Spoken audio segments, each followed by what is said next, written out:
Waalaikumsalam warahmatullahi wabarakatuh. Alhamdulillahirabbil alamin. Allahumma shalli wa sallim ala habibika Mustafa ka nabiyina Muhammadin wa ala alihi washabihi asma'in. Amma ba'du. Yang kita hormati Bapak Rektor UMN Dr. Fauzan MPD, Bapak Suparto, Bapak Haris, Bapak Stardi dan Bapak Irwinto, juga Direktur Telkom Bapak Mungkas, teman-teman UMM dan semua yang mendengar yang kami hormati. Ini ngaji itu harus objektif itu jujur. Jadi bisa saja korbannya ayah saya, bisa rektornya, bisa semuanya, tapi korban dengan makna yang bagus. Karena di antara saran Al-Quran, Allah ngendikan kalau belajar atau mencari nasihat atau mencari kebaikan apa saja, itu diistilahkan walau ala anfusikum awil walidaini wal aqrabin, meskipun ketentuan itu merugikan kamu. Jadi ketentuan apapun yang merugikan kita, kita harus tetap kaji meskipun itu tidak menguntungkan kita. Karena banyak problem, mulai dulu sebenarnya problem itu orang yang wakam da'in yadda'i annahu da'a ilallah, tapi hakikatnya yad'u ila nafsi. Jadi banyak da'i yang mengklaim dirinya mengajak ke Allah dan Rasul, tapi sebetulnya hakikatnya mengajak ke kelompoknya sendiri. Saya ini termasuk kiai yang masih orisinil. Maksudnya orisinil gini, suatu saat atau kapan saja saya kok sudah tidak laku jadi kiai, asal Islam jalan tetap senang, karena nggak penting yang populer saya apa enggak, itu tidak penting, yang penting agama ini tetap jalan. Sama, negara ini harus jalan siapapun presidennya. Ya, ini penting saya utarakan karena perbedaan antara nafsu dan komitmen beragama itu tipis sekali. Sehingga dulu pernah ada cerita, ini bukti keadilan Rasulullah SAW. Pernah suatu saat Nabi itu ngaji, yang ngaji seperti ini. Terus ada pemuda dengan cueknya ngelewati masjid yang sedang dipakai Nabi ngaji. Singkat cerita semuanya ngomel ya, bergumam, celaka betul pemuda itu, ada Nabi ngaji kok tidak ikut ya. Tapi Nabi secara besar hati ngendikan, ini ada di beberapa kitab di Fadhailul Kasbi, keutamaan kerja. Kata Nabi, pemuda itu mau mencangkul di lahannya. Jika dia mencari nafkah untuk keluarganya, untuk kebaikannya, maka itu bagian dari ajaranku. Jadi Nabi berbesar hati bahwa kerja seperti itu bagian dari ajarannya. Jadi tidak harus datang ke majelis ngaji. Dan bisa saja yang sedang hadir itu ya orang yang hindari istrinya minta belanja dari ngaji terus benar dituntut belanja kan gitu. Mungkin anak-anak UMM yang kesini daripada tengok-tengok yang Malang bosan jalan-jalan ke Rembang gitu. Nah, jadi nggak mesti benar juga niatnya gitu. Jadi ya sama itu. Jadi kalau di dunia kiai yang masih orisinil itu, nafsu itu benar-benar dilatih. Maka masyhur dalam cerita ada orang perang sama Ali radhiyallahu anhu.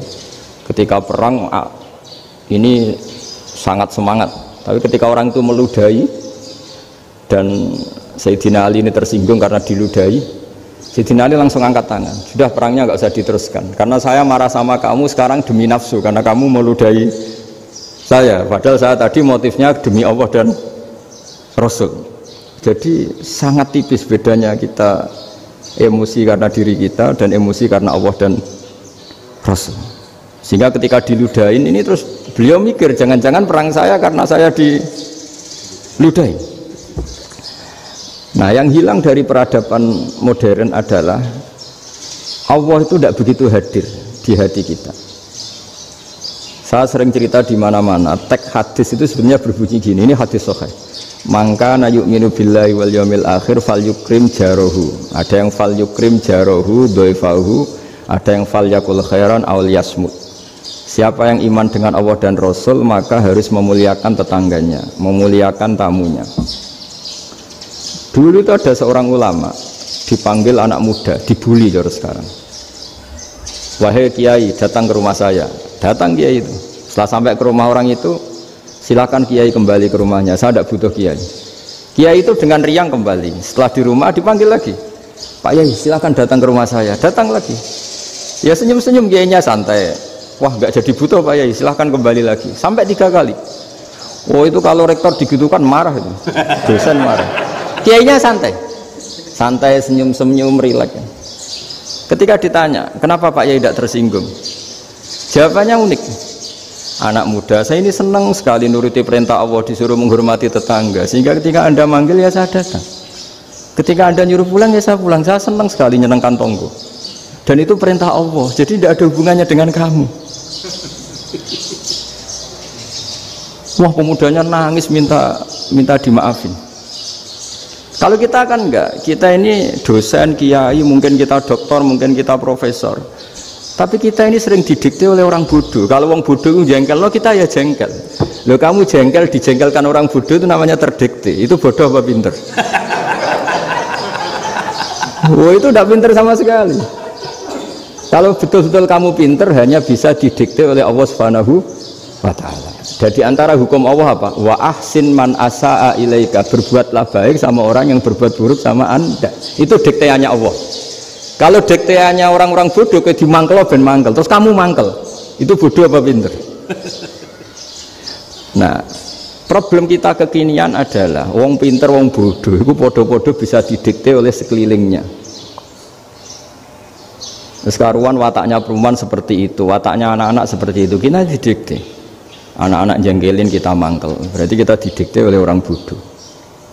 Makanya agama itu unik, kadang ngendikan wa ahsin man asa'a ilaika, kadang wasil man qata'aka, sambunglah orang yang memutus kamu. Karena dengan demikian kita hanya didikte oleh Allah Subhanahu wa Ta'ala, bukan didikte oleh hukum sosial. Cara Jawane nak ngapiki tangga sing apik akeh tunggale. Berbuat baik sama yang berbuat baik pada kita itu, mbok orang fasik ya seperti itu, maling ya seperti itu, sama. Tapi kalau berbuat baik sama orang yang berbuat jelek sama kamu itu baru luar biasa. Dan memang teksnya hadis wa ahsin man asa'a ilaika, berbuat baiklah sama orang berbuat buruk sama kamu. Jadi nggak boleh orang didikte. Makanya ngaji di sini diantaranya saya akan cerita dalam sebuah hadis sahih, dalam hadis hasan yang diriwayatkan Imam Tirmidzi, ada kalimat dari Rasulullah SAW. Dawe Nabi, la takunu imma'atan taquluna in ahsanan nasu ahsanna wa in zalamu zalamna walakin watti'u anfusakum in ahsanan nasu an tuhsinu wa in asa'u alla tazlimu. Kamu jangan jadi orang yang mudah diombang-ambingkan oleh orang sekeliling kamu, yaitu kamu mengatakan jika orang baik ke saya akan baik, jika orang buruk ke saya juga akan membalas buruk. Itu namanya Anda didikte. Tapi berkomitmenlah kamu akan berbuat baik meskipun orang lain berbuat buruk.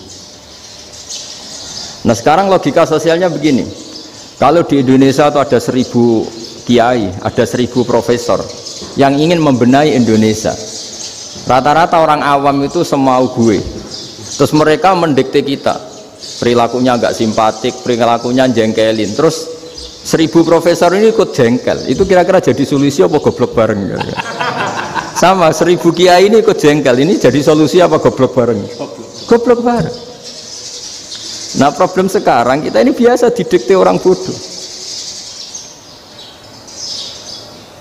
Nah makanya ciri khas orang muslim itu kata Nabi, mangkana yu'minu billahi wal yaumil akhir, jadi baik tetangga karena perintahnya Allah dan Rasul. Pentingnya apa? Bedanya karena berbuat baik ini perintahnya Allah, mbok tonggo apik lah kita tetap apik karena perintahnya Allah dan Rasul. Begitu juga dengan hubungan dengan istri, dengan anak. Mbok bojomu lagi cerewet lah ya tetap apik. Karena dengan cara itu kita hanya tunduk kepada Allah dan Rasul. Tapi kalau kamu, istri saya kalau baik ya saya baik, kalau enggak ya enggak, berarti Anda didikte oleh perilakunya dia.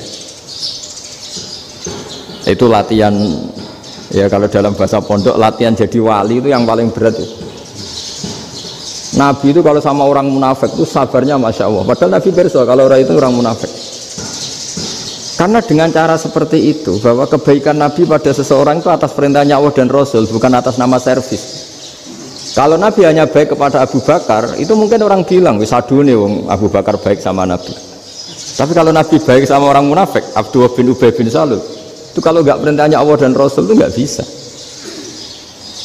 Nah ini cobalah berlatih seperti itu sehingga kita tidak mudah didikte. Ya saya ulang lagi, nggak mudah apa? Didikte.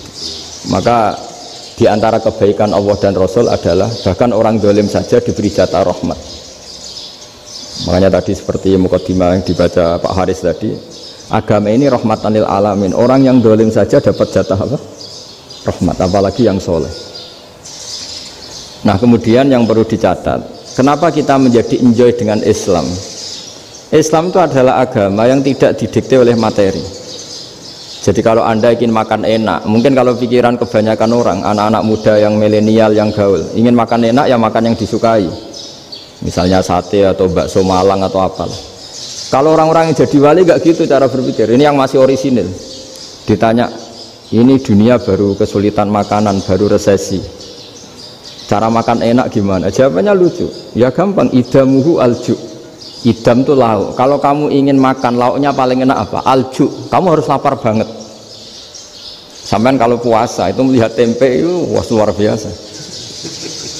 Tapi kalau kamu nggak puasa, air putih itu nggak menantang. Tapi kalau puasa, tempe air putih itu menarik dan Anda tetap lahap. Apa? Karena lauk terbaik adalah alju, yaitu lapar. Nah tapi kita ini enggak. Kita ini kayak orang bodoh. Kayak orang bodoh tadi, profesornya makan nyaman ya kalau sesuai selera. Nah itu kan sama dengan anak-anak ABG. Anak ABG itu makan lahap ya kalau yang disukai. Lalu bedanya apa ABG sama profesor? Kalau cara berpikir masih sama kan itu. Kiainya juga gitu. Kiai makan enak kalau yang disukai, kalau enggak ada. Lalu bedanya apa kiai sama orang awam? Orang awam juga gitu, makan lahap ya kalau yang disukai. Nah ternyata perilaku kita ini yang pintar sama yang bodoh sama mas. Kalau kamu ingin berkasta lebih baik, itu cara makan enak itu apa? Idamuhu al-ju'.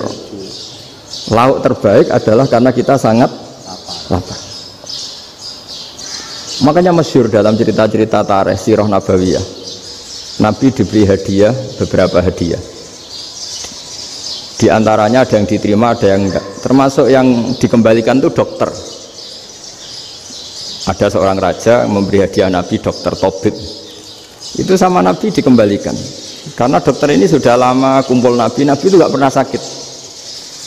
Akhirnya dokter ini putus asa, ini gak perlu diobatin. Ketika ditanya kenapa ya Rasulullah engkau gak pernah sakit, karena kita ini kaum, kita ini komunitas masyarakat yang tidak akan makan kecuali lapar, dan kalau sudah makan berhenti sebelum kenyang. Jadi sederhana sekali pengobatan zaman Nabi. Sebagian besar penyakit itu pasti disebabkan kita ceroboh dalam hal makan. Sudah ngerti kalau durian masalah, kalau makan durian ini nggak kehitung gitu. Apalagi kalau gratisan itu berapa banyak. Gitu. Pola tidur juga gitu kata Nabi, dan kita tidak tidur kalau tidak sangat ngantuk. Nah itu namanya orang-orang soleh yang sudah ada didikte materi. Kalau yang didikte materi kan bisa tidur nyenyak kalau kasurnya enak, AC gini-gini. Sebenarnya enggak, tidur enak itu ya kalau sangat ngantuk. Mbok di gudang, mbok di bis, kalau sangat ngantuk ya semuanya ya enak. Sama, mbok lapar, mbok hanya tempe, tapi kalau sangat lapar itu ya enak. Nah ini ilmu yang mulai hilang, ilmu-ilmu yang mulai hilang. Nah, cara ibadah juga gitu. Kita ini kan, saya ini punya bapak kiai, mbah kiai, punya guru yang sangat alim ya seorang kiai Kiai Memun. Itu dulu kita pengkaji ilmu itu tidak pernah tahu bedanya NU dan Muhammadiyah. Karena dulu Mbah Darwis itu Kiai Dahlan itu dulu ngajinya bersama Mbah Hasyim ketika di Indonesia yang ngaji Mbah Soleh Darat. Mbah Soleh Darat itu dulu ngajinya sama buyut saya ke-6 namanya Mbah Soleh Asnawi di Kudus. Mbah Soleh Darat itu dulu alim-alimnya orang Jawa ya Mbah Soleh Darat, Soleh bin Umar. Tempatnya di Semarang, tapi beliau itu sebenarnya orang Jepara yang dekat Kudus. Setelah di Mekah, Mbah Hasyim ini mondoknya, mulazimnya ke Syekh Mahfud Termas, tapi sesekali ke Syekh Khotib Minangkabau. Nah yang Mbah Ahmad Dahlan lebih sering ke Syekh Khotib Minangkabau, sesekali ke Mbah Mahfud. Singkat cerita, karena Syekh Khotib Minangkabau sudah modern ya, terlibat organisasi dunia. Pas itu beliau pengagum Muhammad Abduh, pengagum Rasid Ridho. Sehingga bawaannya Mbah Dahlan itu lebih pergerakan karena beliau lebih mengidolakan Syekh Khotib. Nah Syekh Khotib sendiri sebenarnya orang Minangkabau. Jadi beliau namanya Muhammad saja sebenarnya. Jadi menantunya orang Arab. Oh itu dicibir mertuanya ini karena punya mantu orang Jawa, orang ndak Arab. Singkat cerita terus si mertuanya bilang gini, kamu jangan pernah bilang kalau orang Arab itu mansa kanal Arab, orang yang bertempat di Arab. Walakin mantakallama bi arabiyyin fasihin, tapi orang bisa ngomong Arab secara fasih. Singkat cerita kalau kamu tidak percaya, nanti suatu saat menantu saya kalau Jumatan, tidak usah kamu kasih tahu, langsung suruh jadi khotib. Nggak usah kamu kasih tahu, sarannya nggak usah kamu kasih tahu. Kalau sekarang kan enggak. Kalau dosen mau jadi khotib kan mengumpulkan materi dulu. Lucunya diantara materinya itu dari TV, makanya jadi ribet kan khutbah sekarang. Kalau musim corona ya akan ngomong corona, musim apa yang ngomong apa. Jadi lagi-lagi didikte oleh media. Sebenarnya kalau ngomong kan sesuai kebutuhan umat, ini obatnya apa. Tapi nggak sesuai trending topik, itu kan kayak anak-anak gaul. Ini dokter kok gitu kan aneh. Singkat cerita si khotib ini nggak dikasih tahu, saya Muhammad tadi nggak dikasih tahu, langsung disuruh khutbah. Fatakallama bikalamin fasihin, dia ngomong fasih sekali, bahkan ngalah-ngalahi fasihnya orang Arab asli. Semenjak itu beliau dapat gelar al-khotib, orang yang cakap berpidato berkhutbah. Makanya terus dia khotib al-Minangkabau. Jadi orang Indonesia itu luar biasa. Dulu yang namanya orang Indonesia di Arab Saudi itu dihormati sekali karena yang kesana itu pasti ulama.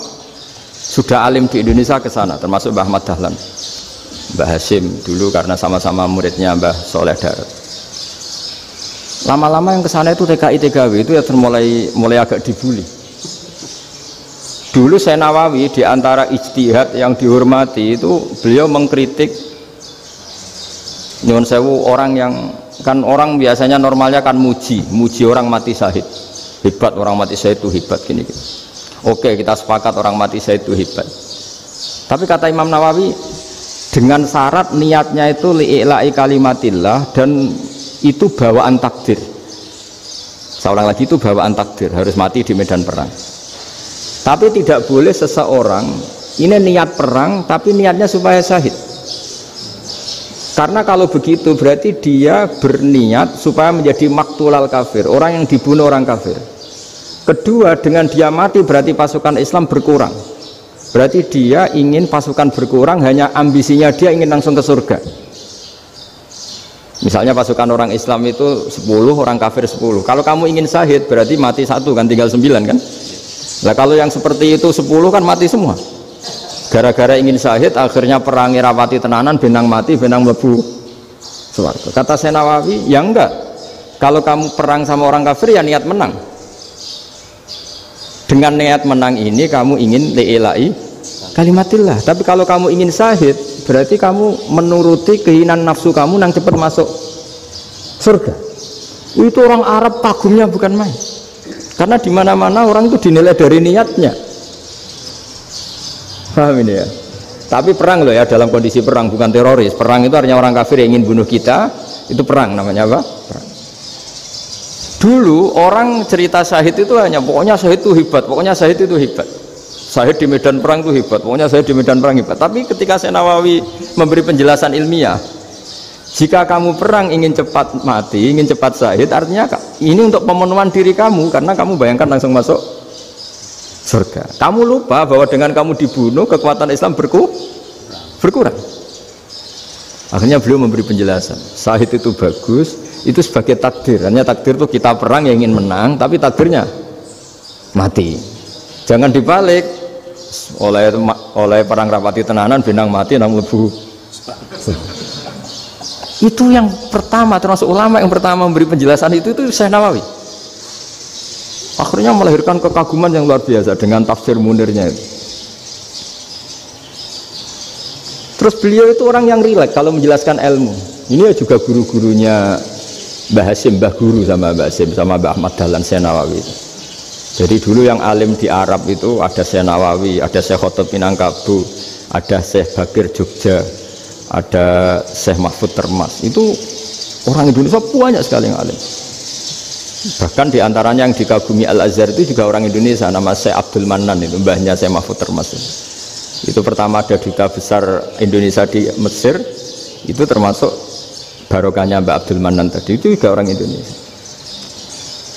Jadi pemahaman ulama Indonesia itu khas, termasuk ketika memaknai apa? Syahid. Ketika memaknai apa? Syahid. Itu unik. Ketika Senawawi diuji dulu itu yang namanya ulama diuji dulu oleh 100 ulama. Jadi dulu ya ada kompetisi. Imam Bukhari diakui jadi ahli hadis itu diuji oleh mi'atu muhaddisin, 100 orang ahli hadis, sanad dibolak-balik, matanya dibolak-balik, tapi beliau tetap bisa mengembalikan proporsi sanad itu. Senawawi pernah diuji gini. Ayul afdol al ulama awe salatin. Keren mana ulama sama raja atau sama orang-orang kaya, sama penguasa? Ya keren ulama. Terus dibully sama orang. Tapi setahu saya banyak ulama yang antri di rumahnya raja, tapi saya tidak tahu melihat raja antri di rumahnya ulama. Kan kebanyakan kan mungkin ustadz atau kiai yang antri ngajukan proposal kan enggak. Nah, kalau raja kan enggak pati itu, malah enggak usah antri, kiainya sudah nyambut sebelum datang. Jawabannya lucu Senawawi itu, dan yang tanya itu langsung diem. Ya karena ulama itu tahu fungsinya uang, sehingga cara nyari sampai seperti itu. Sementara raja-raja itu tidak tahu fungsinya ilmu, makanya tidak pernah sowan ulama. Sehingga jadi ya dianggap enteng saja. Ulama kan tahu fungsinya uang, tahu untuk pondok, tahu masjid. Sementara raja tidak tahu fungsinya ilmu. Jadi itu khas Jawa ya. Khas Jawa, khas Indonesia. Apa-apa yang menurut orang banyak dengan tanda kutip itu buruk atau baik, itu orang Jawa menafsirkan tuh gampang saja. Sehingga semenjak itu Jawa itu dipandang betul. Saya punya kitab namanya Qadayal Haji wal Umrah. Itu terbitan Hayatul Ulya Arab Saudi, milik Wahabi. Itu diantara fatwa yang dipakai untuk solusi muskilatul haji, problem-problem haji kekinian. Itu fatwanya syekh-syekh yang dari Indonesia, termasuk Syekh Khotib Minangkabau, Syekh Nawawi Banten, Syekh Bakir Nur Jogja. Misalnya begini, dalam fatwa-fatwa yang menyulitkan kita ya, sampai sekarang jadi perdebatan. Ketika Safa dan Marwah itu dengan batas tertentu, saya ulang lagi dengan batas tertentu, mau tidak mau atas nama kebutuhan, itu kan butuh perluasan. Karena kalau naik turun itu mudah disepakati ulama. Jadi misalnya gini ya, saya punya tanah seluas ini, pasti orang akan mengatakan sampai bawah ya tanah saya, sampai atas tanah saya. Itu mujma' alaih, itu disepakati. Sehingga Nabi ngendikan al-Ka'bah min tuhumil ardi ilas sama Ka'batun. Ka'bah sampai ujung bumi, sampai ke aras semuanya Ka'bah. Sehingga tidak ada perdebatan ulama ketika Masjid Haram ditingkat, kemudian yang di atas sholat tetap dia menghadap Ka'bah, tidak harus diluk melihat di bawah, enggak, karena Ka'bah sampai langit. Sama tanah Anda kamu tingkat sampai 10, enggak ada tetangga protes karena bawah sampai atas tanah Anda. Tapi kalau diperluas, tanah Anda kamu luaskan setengah meter saja atau 3 cm saja, iso geger mek tonggo. Karena di mana-mana batas itu ya tadi, kalau atas bawah miliknya, kalau samping enggak. Pertanyaannya, perluasan Mina itu ke samping, perluasannya Matof yang Mas'a itu juga ke samping. Geger kan ulama dunia. Bagaimana hukumnya Mina Jadid, Mina yang diperbarui atau Mina yang diperluas? Itu diantara rujukan baik yang membolehkan maupun yang menentang. Itu ya syekh-syekh Indonesia. Itu orisinal tuh. Saya punya kitab orisinal terbitan Hayatul Ulya, kira-kira ya kemenaknya Arab Saudi kalau di Indonesia itu. Itu yang dirujuk dawuh Syekh Nawawi, dawuh Syekh Khotib Minangkabau. Karena apa? Ada logika khas Jawa. Misalnya begini. Meskipun saya tidak perlu fatwa Mina Jadid sah apa enggak, memang jadi perkhilafan ulama. Misalnya kampung ini dinamai Mina. Pertanyaannya gini, tanah yang di samping ini bisa milik Anda apa enggak? Ya bisa Gus kalau dibeli atau dihibahkan. Berarti tanah di samping Anda menjadi milik Anda karena ada proses pengambil alian lewat beli maupun hibah. Nah masalahnya ini negara itu berhak menganeksasi atau memasukkan ini sebagai mina. Itu ulama Jawa kalau ditanya alasannya apa? Fa innal muttasila bisya hukmu dzalika syai. Karena yang gantet, yang mutasil itu bisa dihukumi seperti sesuatu itu. Jadi kalau ini mina, ya yang gantet mina ini ya bisa dikatakan mina. Beda dengan membuat mina malang mina, wah itu tidak bisa, tidak mutasil kan? Itu enteng sekali ulama Jawa. Satu ya tentu karena kebutuhan, tapi asal masih al-muttasilu bihi, yang masih tanah yang masih mutasil dengan. Nah, ketika perluasan mas'ah antara sofa dan marwah kan misalnya ini batas luasnya sofa, ini batas luasnya marwah. Lalu atas nama kebutuhan, sofa marwah itu sampai sini. Sampai agak meluas ke sini. Itu geger Arab Saudi. Wah, ini gimana? Padahal tawaf itu harus antara gunung Sofa dan gunung Marwah, sa'i itu ya. Tapi kalau istilah Quran memang tawaf sama-sama. Makanya apa? Inna Sofa al-Marwata min sya'airillah faman hajjal baita wa i'tamara fala junaha alaihi ayyat tawafa. Nah, jadi kalau istilah sa'i di Quran itu masih tawaf. Karena harus ada, kalau bisa lah, bukan harus. Kalau bisa memang harus ada unsur muternya. Kita kalau sa'i kan dari sini Sofa sampai sini Marwah, terus kan agak muter ke sini. Nah, kan agak membentuk lingkar, nah, makanya Quran tetap mengistilahkan apa? Tawaf. Jadi bukan sini ke sini terus sini ke sini kan enggak, tapi sini sampai sini terus muter kan, terus sini. Jadi antara setar dan selama ini prakteknya kan gitu ya.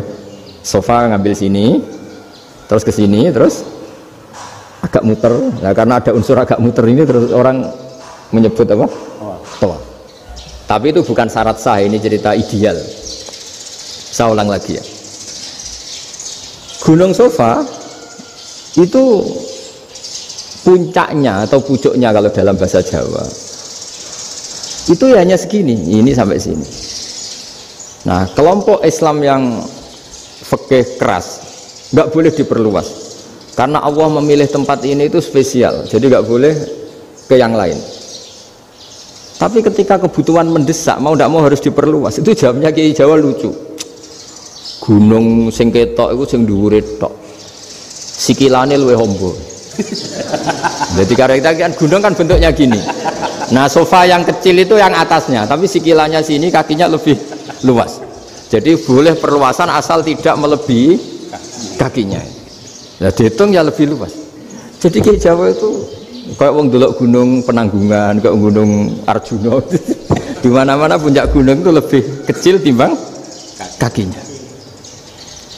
Artinya diperluas ini bukan berarti tidak di sofa dan tidak di, nah, itu khas Kiai Jawa. Jadi jangan kira orang Jawa itu tidak hebat sekali. Termasuk perkembangan hotel di Arab Saudi. Itu dulu sebelum ada hotel, buyut saya kelima atau keenam dulu haji, namanya Badur Rahman. Itu kalau mau ingin apa ya, menghindari terik matahari itu masuk gua. Itu masuk gua itu hanya separuh badan, kakinya di luar. Jadi jangan bayangkan kalau gua di Indonesia kayak gua Akbar di Tuban orang bisa masuk jalan-jalan, enggak. Gua di Arab itu kayak cepitan batu, tidak sampai masuk. Sehingga kepalanya dimasukkan, kakinya masih kena matahari, saking panasnya Arab Saudi. Sehingga dalam bayangan hijrah ketika Nabi bersembunyi di gua apa? Sur, itu kata Abu Bakar, kalau orang kafir melihat kakinya pasti melihat kita karena nggak bisa masuk penuh. Jadi orang itu mau dempes tok. Sehingga ya kira-kira luasnya gua ya paling segini. Makanya guyonannya kiai-kiai itu untung nggak kayak gua Indonesia. Kalau kayak gua Indonesia laba-labanya capek karena luas sekali. Jadi jangan bayangkan gua Arab tuh kayak gua Indonesia. Makanya bayangannya andai kan orang itu melihat ke bawah pasti melihat kita karena orangnya nggak bisa masuk penuh, nggak bisa masuk 100%. Ya kayak cepitan batu lah mirip. Itu kan mirip Gunung Uhud. Gunung Uhud kata Rasulullah, nanti kalau kamu perang itu di atas, menang atau kalah di atas, musuh biar di bawah. Dengan di atas kamu bisa mana. Jangan bayangkan kayak Gunung Merapi, kayak Gunung Penanggungan. Lah kalau Gunung Penanggungan mana ke bawah yang leyang kan? Jadi gunung di Arab itu kayak bukit. Ya sampean pernah kan ke Uhud itu ya sama ini aja tinggi ini kan? Nah ini yang mulai ada mis. Makanya nerjemah itu susah di Indonesia. Karena jabal itu udah harus tinggi. Kalau tinggi nggak bisa mana dari atas ke bawah kan nggak ngefek kan? Sampean kalau ke Uhud gunungnya kan pendek sekali sehingga yang mana dari atas ke bawah ya kalau kena musuh ya celaka karena memang dekat. Ya kalau gunung Indonesia mana dari atas ke bawah yang ngelayang nggak ngefek. Nah itu susahnya nerjemah bahasa Arab ke kita. Jadi apa ya? Transkrip itu nggak gampang karena ada pengertian yang beda. Kita kalau bilang gunung itu tinggi sekali. Sampai banyak mahasiswa tersesat ya saking tingginya. Kalau orang naik Uhud nggak akan tersesat, wong ketok dari bawah itu. Nah ini pentingnya ngaji ya. Jadi akhirnya ulama-ulama Indonesia itu dipakai rujukan.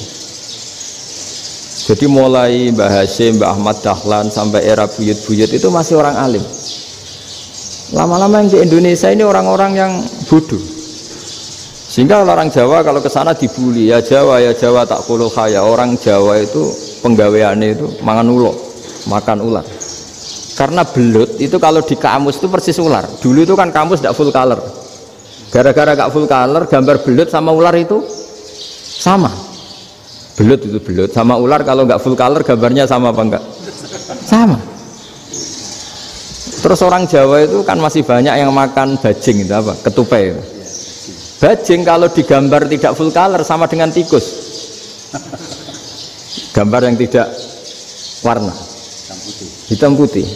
Sehingga kita ini dibully pemakan tikus dan pemakan ular. Karena belut itu persis ular kalau digambar yang tidak full color. Sampai datang Syekhona Khalil, datang ulama ngarang kitab ya judulnya Al-Belut karena nggak terima bangsanya dinyak makan apa?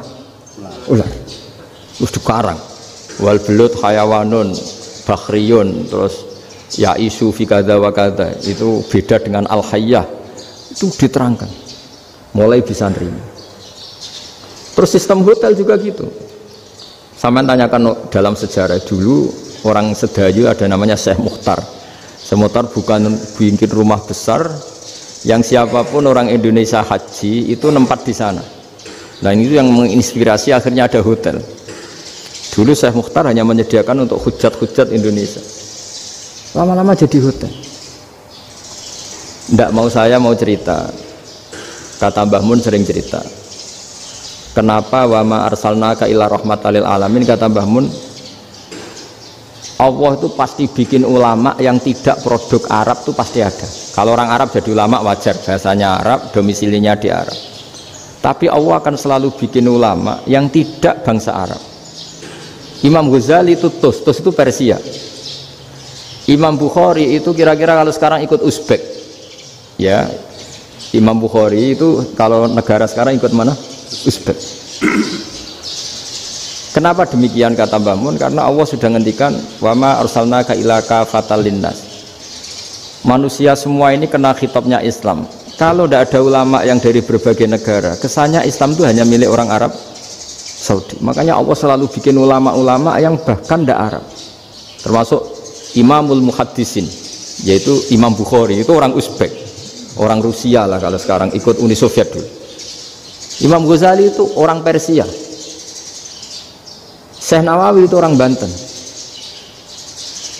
Karena Allah ingin memaklumatkan bahwa Islam ini untuk semua, sehingga orang yang tidak Arab pun bisa belajar Islam. Yang alimnya itu nggak kalah sama orang apa? Arab. Makanya ini PR ya. Kalau Gus Dah Ploso nanti ngendikan suatu saat orang belajar Islam itu bahkan orang Arab pun bisa belajar ke Indonesia. Kalau orang Indonesia bisa alim betul kayak dulu. Sekarang banyak liga antar ulama. Itu orang Indonesia pasti masuk. Ulama-ulama top dunia itu pasti orang Indonesia banyak yang masuk. Karena tadi ketika orang Indonesia baca kitab, itu orang Arab itu kagum, kok bisa tidak bahasanya baca secara benar. Bukan sekedar bisa baca secara benar. Karena memang dilatih sedemikian rupa di pondok-pondok. Makanya kita semua lah, yang alim di Indonesia itu kemana-mana ya pasti alim. Dulu putra Mbah Mun namanya Gus Zofur itu tahun pertama ya sudah the best di tahun pertama. Kalau tahun pertama the best-nya ilmunya bawaan dari sarang, dari keluarganya. Gus Naji mondok di Said Muhammad tahun pertama sudah dipuji sebagai yang teralim karena ya sanggup.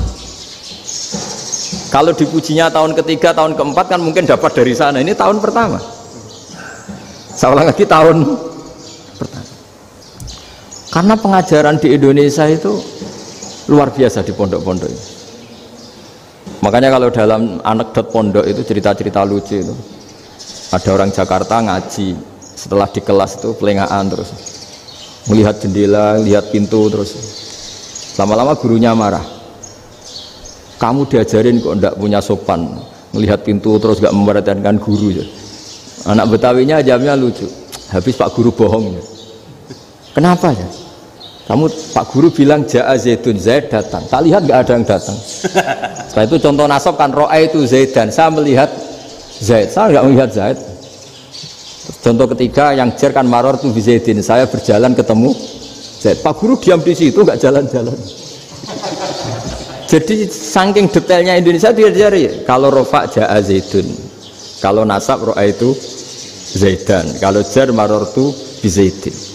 Nah si murid Betawi ini karena pertama sekolah ngiranya gurunya itu cerita Zaid datang, makanya dia lihat pintu terus mana katanya datang kok tidak datang-datang.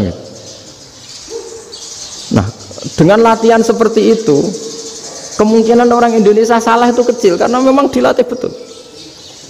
Saya ulang lagi karena memang dilatih betul. Sehingga ketika orang Indonesia ini yang cerita seorang wartawan. Ini kisah nyata. Kalau ini tidak anekdot, kisah nyata. Ada wartawan internasional meliput Ramlah. Ramlah itu di Gaza, di Palestina. Wartawan Indonesia ini hanya bisa bahasa Inggris. Dijak ngomong bahasa Arab. Terus dia bilang saya tidak bisa. Saya tidak bisa, saya bisanya ngomong Inggris. Tapi apa yang terjadi setelah sholat, si Indonesia ini jadi imam pakai sholat jariyah lagi. Baca Bismillah benar, Bismillahi jar karena mudhof ilaih. Terus ketika iktidal ya benar, Rabbana lakal hamdu mil'us samawati wa mil'ul ardi benar. Ketika takhiyat ya benar, at-tahiyatul mubarakatuh sholawat. Sama orang Arab ini diambungi. Orang Arab kalau senang orang itu dicium. Kamu tawaduk, sebenarnya kamu itu ahli bahasa Arab. Karena orang Indonesia sekali sholat itu nggak ada yang salah, meskipun benarnya karena hafalan, tapi bagi yang ahli nahwu itu hebat. Misalnya kita kalau ngapalkan kan Bismillahi, Bismijar karena ba, Allah jar karena mudhof ilaih, Ar-Rahmani jar karena sifat, Ar-Rahimi karena sifat, Alhamdu rofa karena mubtada, Lillahi jar karena ada huruf jarli, Robbi jar karena sifat. Sebetulnya tidak karena pinter, tapi karena hafalan. Tapi orang Indonesia hebatnya itu benar terus. Rabbana lakal hamdu, ya kan? Alhamdu rofa, terus mil'us samawati ya rofa karena sifat. Sehingga terus orang Indonesia kalau sholat di Timur Tengah itu dipuji karena makhrajnya ya benar, rofa nasabnya juga benar. Nah itu di negara lain tidak ada yang kayak Indonesia. Orang Cina itu sering bikin marah orang-orang Arab karena kalau dongo itu nggak fasih kayak orang Indonesia. Orang Indonesia kalau dongo ya Allahumma tohir qalbi. Orang Cina ini yang jadi guyon di Arab. Allahumma tahir kalbi gitu. Itu kan bedanya jauh. Itu orang Arab pertama membiarin, lama-lama kalbun entak gitu. Maksudnya asu-asumu gitu. Karena dia bilangnya qaf itu kaf. Jadi kalau Allahumma Allah tohir, kalau aturi nyucekno panjenengan kalbi ing asu ingsun kan. Tapi kalau qalbi itu ati ingsun, tapi kalau kalbi anjing ingsun. Bedanya qaf sama kaf. Ada orang-orang aja kalbun entak, asu-asumu maksudnya kan. Tapi padahal orang Cina itu paling dilihat teksnya ya pakai qaf. Orang Indonesia enggak, mulai kecil dilatih sak fase-fase. Sampai ya sulit betul latihan Fatihah itu. Kalau di Kudus malah sampai 3 bulan Fatihah itu. Sampai at-tahiyyatu, kurang lagi, kurang bersih. At-tahiyyat sampai gitu. Sampai ada cerita itu orang dipanggil maftuhin itu enggak melengak, harus maftuhin. Baru melengak. Tapi barokahnya itu orang Indonesia kalau dongo memang benar-benar Allahumma tahhir qalbi. Ya Allah sucikan hati kami, bukan tahhir kalbi. Karena sekali jadi kaf itu maknanya anjing saya. Ya Allah sucikan anjing. Jadi ini orang Indonesia. Jadi kata Mbah Mun, dawe Mbah Mun, illaka fatal linnas, bahwa agama ini milik semuanya. Itu diantara bukti Allah menghendaki atau mendesain Islam seperti ini, orang yang belajar di Indonesia itu pengetahuannya Islam, pengetahuannya tentang Islam itu tidak kalah sama yang belajar di Al-Azhar, sama yang belajar di Arab Saudi. Makanya ini PR-nya UMM, PR-nya IAIN, PR-nya UIN. Bisa enggak sealim mereka dalam bahasa Arab? Nah, bahasa Arabnya man anta, ana zaidun. Jangan sampai, karena kita di sana ini kadang dibully. Orang Arab tuh kalau bully kita, sampai tak kasih cerita. Oh, itu ngawurnya Masya Allah. Kata dia, ada anak orang Indonesia haji. Si anaknya orang Indonesia yang dijotos sama anaknya orang Arab. Dijotos, dipukul. Singkat cerita terus si orang Indonesia nggak terima, anaknya yang orang Arab dipukul. Yang balas bapaknya. Orang Arab tanya, lima ada dorobta ibni, kenapa kamu mukul anak saya? Itu orang Indonesia bahasa, wah aku biasa. Jadi hanya bilang gitu. Artinya anak saya dihada ya maka tak ada. Bahasa Arabnya gitu. Anak saya dipukul maka saya balas mukul. Itu orang Arab mantuk-mantuk, oh gitu. Paham? Suatu saat ada orang Indonesia itu sama orang Arab itu dilus-lus itu ya digini-giniin. Karena dia latihan bahasa Indonesia, latihan bahasa Arabnya itu masih mufrodat. Jadi kalau mengartikan yadun itu tangan, saro itu jalan. Jadi kalau jalan ya saro-saro. Roksun itu kepala, ana itu ingsun. Jadi karena dia nggak ngerti penggunaannya, itu bahasa Arabnya itu yadun anta. Jadi bukan yaduka tapi yadun anta. Berarti tangan kamu. Saro-saro itu jalan-jalan.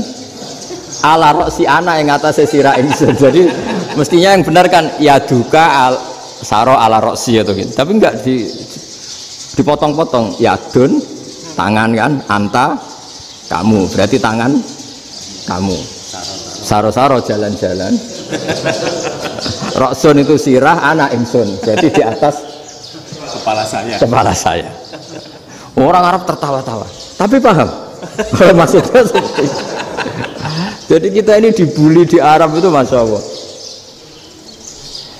Jadi akhirnya lahirlah ulama-ulama tadi yang saya sebut tadi. Bahkan pernah lama sekali ulama Indonesia itu jadi master di Arab Saudi, yaitu Senawi Banten. Itu kalau orang sana bilang itu Sayyidu Ulama Il-Hijaz, top-topnya ulama Mekah Madinah. Padahal beliau orang Indonesia dan dimakamkan di Ma'la, itu dekat makamnya Sayyidah Khadijah, karena sangat dihormati.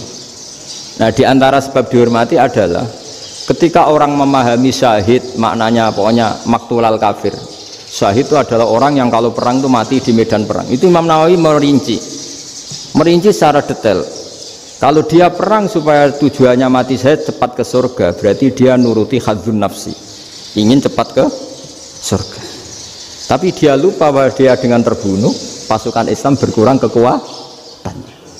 Maka syarat perang yang benar adalah ya ingin menang. Di mana-mana perang ya ilahi kalimatillah, supaya kalimat Allah itu menang, jangan ingin kalah. Soal dia mati takdir, tapi jangan ingin mati. Wah, itu terus dikagumi. Ternyata memang, oh iya ya, kalau pasukan Islam 10, kafir 10, kita ingin syahid, berarti ya kalau orang ingin syahid kan terus mungkin perangnya ada hati-hati, main ngawur saja terus kalah mati. Sudah apa kalon satu kan, terkurangi satu kan. Nah kalau semuanya 10 punya niat gitu, nah itu Syekh Nawawi. Syekh Nawawi itu orang yang begitu gampang nerangkan Quran. Bahkan ketika orang Arab kesulitan ngartikan famathaluhu kamathalil kalbi intahmil alaihi yalhas au tatrukhu yalhas. Orang Tomak itu ibarat kayak anjing. Anjing itu kamu kasih makan ya tetap melet, menjulur-julurkan lidahnya, kamu ndak ya ndak. Imam Nawawi ditanya, "Ma wajhu sibbi?" Lalu wajah tasbihnya di mana? Beliau menjawab, "Fit Tomak." Jadi anjing punya dua sifat yang berlawanan. Di bab ilmu dipuji, nggak ada hewan yang mudah menerima ilmu kayak apa? Anjing. Sehingga Quran mengistilahkan wa ma 'allamtum minal jawarihi mukallibin. Hewan yang mudah diajari itu oleh Quran dibahasakan sudah menganjing. Karena anjing adalah hewan yang paling mudah apa? Diajarin. Itu diakui oleh Quran wa ma 'allamtum minal jawarihi mukallibin. Tapi dia punya sifat yang sangat buruk sekali, yaitu nggak pernah puas. Makanya ketika Bal'am bin Ba'ura, ada tokoh yang kedonyan ya, itu kalau diistilahkan Quran walakinnahu akhlada ilal ardi wattaba'a hawa famathaluhu kamathalil kalbi intahmil aliyal has au tatrukhu yalhas. Jadi anjing punya dua sifat yang berlawanan.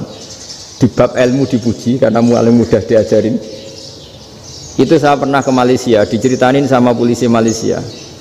Anjing itu saking cerdasnya itu bisa deteksi CD palsu sama CD bajakan, asli sama bajakan. Itu kan nggak kebayang. Kalau narkoba mungkin masih ada bau khusus ya, atau mesiu atau bom masih ada bau khusus. Ini enggak. Anjing itu dilatih ngecek CD yang asli sama yang palsu. Oh itu kebablas itu pinternya itu. Itu harganya itu 1 miliar lebih, paling mahal. Jadi mungkin bisa deteksi ini dosen betul apa abal-abal itu bisa. Itu kiai betul apa kiai pesanan itu mungkin bisa. Itu saya punya kitab namanya Al-Hayawanul Kubro. Itu cerita prestasi-prestasi hewan.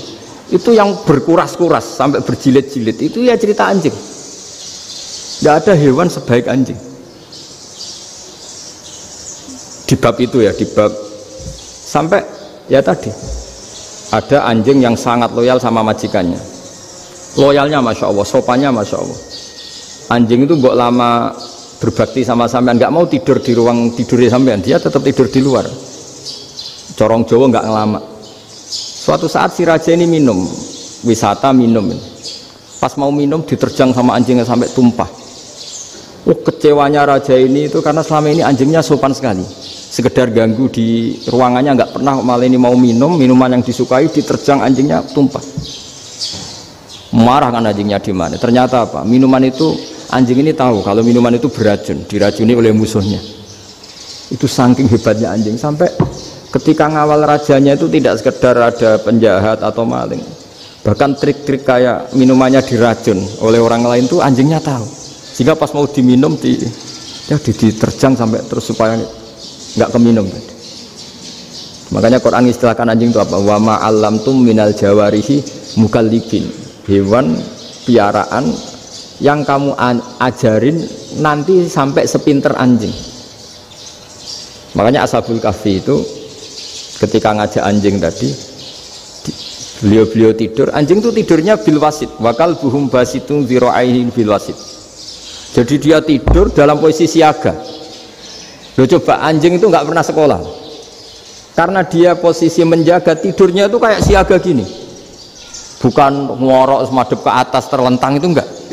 Andai kan dia tidur terlentang itu kan yang mau mengganggu kan, wah sunai turu, itu enggak. Dia tidur posisi siaga, makanya disebut lawit tolak ta'alaihim lawalaita minhum firaron. Kalau kamu melihat anjing itu pasti lari karena dia posisi siap merekam. Jadi tidur tapi posisi siap merekam. Jadi matanya tetap terbelalak kayak siaga. Padahal itu enggak diperintah, ya dia memang punya nalar untuk itu. Ini disebut wa ma 'allamtum minal jawarihi mukallibin. Dan dalam teori modern juga gitu. Tapi dalam hukum Islam yang dianut mazhab Syafi'i itu anjing tetap najis. Ya sudah najis ya najis, tapi ada mazhab lain yang mengatakan tidak najis. Tapi tidak usah ngurmat anjing, geger nanti kalau rektor kampus punya anjing. Tapi ilmu itu bagus untuk kelangenan kadang. Andai kan tidak ada mazhab Malik, maka kita kesulitan menceritakan Ashabul Kahfi yang hewan piaraannya itu anjing. Tapi misalnya anjing disucikan, Kita juga nanti susah menjelaskan hadis Nabi malaikat itu tidak masuk rumah yang di situ ada apa? Anjing. Maka ilmu itu, makanya kata Imam Sa'roni, sebagian ilmu itu memang kelangenan, tapi nggak boleh jadi praktek. Tapi harus ada. Misalnya begini, contoh paling gampang. Api dalam mazhab Syafi'i kan alat pensuci hanya dua, air dan tanah. Ya saya ulang lagi, air dan tanah, yaitu tanah untuk mensucikan najis anjing. Imam Abu Hanifah menambahkan api. Mazhab Syafi'i itu agak kesulitan ketika ada batu bata dibikin dari tanah-tanah yang bercampur kotoran. Mazhab Syafi'i akan kesulitan karena di situ ada najis yang jadi materinya bata. Hukumnya gimana kalau nanti dipakai masjid? Tapi barokahnya ada beberapa mazhab. Abu Hanifah mengatakan dan api. Jadi apa tadi, air, tanah, api. Alasannya masuk akal. Ketika usatul mukminin, orang-orang mukmin yang ahli maksiat itu sebelum masuk surga, kalau dia dosanya banyak itu dibakar dulu supaya suci. Emas itu untuk memisahkan dengan materi lain juga harus dibakar. Berarti api termasuk alat. Artinya gini, batu bata yang materinya dari tadi najis sekalipun ini menjadi suci karena ngalami pembakaran. Tapi kata Imam Sa'roni, ilmu ini hanya sebagai ilmu. Jangan sampai kalau kamu mau wudhu gak ada air terus membakar diri lah, ini ribet kan. Jadi ilmu itu sebagian memang untuk kelangenan, karena kita butuh. Andai kan tidak ada mazhab Abu Hanifah, maka kita akan kesulitan pakai bata. Yang kita tahu cara bikinnya kadang di tempat yang kotor, di tempat yang najis. Tapi karena ini ngalami dibakar, maka hukumnya suci menurut mazhab Abu Hanifah. Dan itu sering ulama itu sampai apa? Saya punya kitab fikih namanya Fardul Masail. Pengandaian ada masalah. Jadi masalah itu belum terjadi tapi diandaikan. Misalnya kayak di Texas. Bumi itu bulat bola. Texas itu kalau dibor itu pas Ka'bah. Lalu kiblatnya di mana? Bumi ini kan hanya rubuk-rubuk seperempat, yang ada arah itu seperempat. Tapi kalau Ka'bah itu sama Texas atau Texas dengan Ka'bah itu lalu kiblatnya mana? Mau sudah bebas arah. Maka ilmu mengatakan mara'ahu muslimuna hasanan fawa indahu hasanun. Kamu jangan nuruti ilmu hakikat tapi nuruti mindset. Kalau mainstreamnya orang banyak seperti itu, mindsetnya orang sana misalnya Ka'bah sana ya ikut sana. Tapi ini tidak mewakili hakikat, karena kalau yang 380 derajat itu kan terus ribet. Makanya ini kesulitan di bab-bab fikih. Ya saya ulang lagi, kesulitan di bab-bab fikih. Makanya fikih itu selalu bicara, misalnya gini, ada orang sholat. Saya ulang lagi, setelah salam pertama dia kentut, itu sholatnya batal apa enggak? Itu lama berdebat. Yang dikatakan rukun sholat itu salam pertama, sehingga orang kalau sudah salam pertama maka sudah keluar dari sholat. Maka kalau kentut enggak apa-apa, wong yang keluar dari sholat itu salam pertama. Tapi lalu pertanyaannya, kenapa Nabi salam 2 kali, lalu yang kedua gunanya apa? Ribet kan, partai ini kalah pasti kalau ditanya gitu. Tapi kalau ditanya dibalik, sholat itu satu ibadah yang dimulai dengan takbir, yang diakhiri dengan salam. Berarti salam pertama itu pengakhir apa nunggu salam kedua? Pertama, di semua ulama bilang salam pertama. Kalau salam pertama sudah pengakhir, berarti pembatalan setelah itu nggak punya efek, nggak punya akibat. Itu kan ribet, debat fikih itu memang ribet. Fikih itu memang senam otak, karena pertanyaannya mirip-mirip seperti itu. Nah, sampean milih mana? Milih salam pertama apa salam kedua? Pasti ulama milih salam pertama. Jadi anehnya fikih itu di situ. Misalnya orang mati, takbir itu berapa kali? 4 kali. Andai kan takbir 5 kali itu batal apa enggak? Satu ulama mengatakan 5 kali itu batal. Karena rukunnya sholat jenazah itu takbir 4 kali. Berhubung ini rukun, kalau nambahi ke-5 berarti menambahkan rukun. Kayak kamu sholat rukuk 2 kali kan batal, sujud 3 kali batal, karena menambahkan apa? Rukun. Berarti kalau takbir 5 kali batal. Tapi pertanyaannya, takbir itu adalah wiridan biasa, sehingga kalau ditambahkan nggak punya akibat batal. Jadi perdebatan ulama itu kadang ya lucu. Kayak kemarin Pak Haris pas pertama ke sini mau ngundang saya, tak ceritain. Dulu sholat jenazah itu pasti mayat di depan. Karena lazimnya sholat jenazah itu mayat di depan. Tapi mulai dulu lama sudah berpendapat, andai kan jenazahnya di belakang pun tetap sah. Fa innal janazah laisat bi imamin. Karena jenazah itu tidak imam. Kenapa harus di depan? Oh, tidak imam kok harus di depan. Itu mulai dulu. Sehingga ketika Arab Saudi pernah mengalami tragedi, ada orang yang dibungkus kayak mayit, ternyata senjata. Setelah di dekat Ka'bah dipakai. Dulu tragedi tahun berapa itu? Pokoknya pernah ada tragedi itu. Semenjak itu Arab Saudi kalau ada orang mati tetap di kamar mayit, terus ada sholat jenazah. Padahal mayitnya di belakang yang jamaah. Jadi meskipun kita tidak akan bikin ajaran baru jenazah di belakang, ya tidak keren, kasihan kan. Tetap biasanya di depan ya di depan. Tapi meskipun jenazah ini di depan, kita tetap berpendapat andai kan di belakang tetap sah, tapi nggak usah dipraktekkan. Nah, pentingnya ilmu ini begini. Saya misalnya di Rembang, boleh nggak nyolati ghaib jenazah yang di Surabaya? Boleh kan? Padahal yang kita solati di belakang. Jadi ilmu itu penting. Cocok tidak cocok, nama ilmu itu penting. Terus ada gini lagi pertanyaan di fikih. Memang saya sengaja akan ngaji fikih. Kalau ngaji intelektualitas orang Muhammadiyah juara lah. Tapi ini ngaji fikih. Ada orang sarongnya itu pas sampai lutut. Kalau berdiri lututnya tertutup. Tapi nanti kalau ruko agak jengking lututnya terbuka. Itu batalnya nunggu ruko apa mulai takbir sudah batal? Padahal pasti nanti batal kalau ruko ini. Itu ada ulama yang mengatakan, ya batalnya nunggu ruko. Bagaimanapun terjadinya pembatalan waktu ruko. Ada ulama mengatakan yang enggak mulai awal sudah tidak sah itu, karena pasti ngalami batal. Nah, pertanyaan-pertanyaan seperti itu penting karena lalu Allah menilai apa? Ya nilai niatnya. Misalnya gini, kalau contoh itu mungkin Anda tidak tertarik, tapi contoh begini. Kita mau operasi jam 10 siang. Kita tahu kalau nanti 10 siang akan divonis medis harus makan karena mau berobat. Malamnya itu kalau kamu orang soleh, bayangkan kamu orang soleh. Kalau tidak orang soleh kan tidak punya komitmen. Kamu milih niat puasa, apa enggak jam 10 mesti mokak menisan raposo. Kamu orang soleh. Kalau kamu orang soleh pasti milih puasa karena ini Ramadan. Meskipun nanti jam 10 pasti disuruh batal sama dokter. Setidaknya kita berpikir gini, nak mati jam itu paling enggak ditulis saya sebagai orang yang puasa. Jadi perasaannya orang soleh itu beda. Kalau orang kok sampean barang menisan raposo kok ya mesti. Sampean tidak pernah berpikir bahwa puasa mulai fajar sampai jam 10 itu luar biasa. Bisa saja kita mati jam 7, bisa saja mati jam 6. Kan ditulis Allah sebagai orang yang berkomitmen terhadap puasa.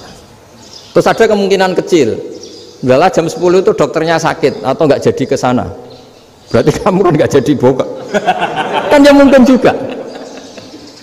Sama yang tadi, delalah sebelum ruko ono wong sing nyarongi sampean, sehingga sholatnya normal. Kamu tidak menemukan pakaian yang pas, jebule pas setelah ruko, mau ruko, ono wong wah sholatnya kira bener disarongi. Itu agama. Jadi agama itu dimulai dari mana coba? Dimulai dari niat, dari komitmen. Nah sekarang kelirunya kenapa ada garis keras? Agama itu dimulai dari keinginan ideal. Itu yang mulai itu ada orang-orang garis keras. Agama ini enggak, agama ini dimulai dari niat. Sampai ada kaidah agama la yudraku kulluh la yudraku kulluh. Kalau tidak bisa ideal jangan ditinggalkan sama sekali. Tapi orang enggak, sekarang bayangkan Islam itu ideal. Pemimpinnya ya soleh, masyarakatnya soleh, enggak ada maksiat, enggak ada apa. Nan apa ilmu?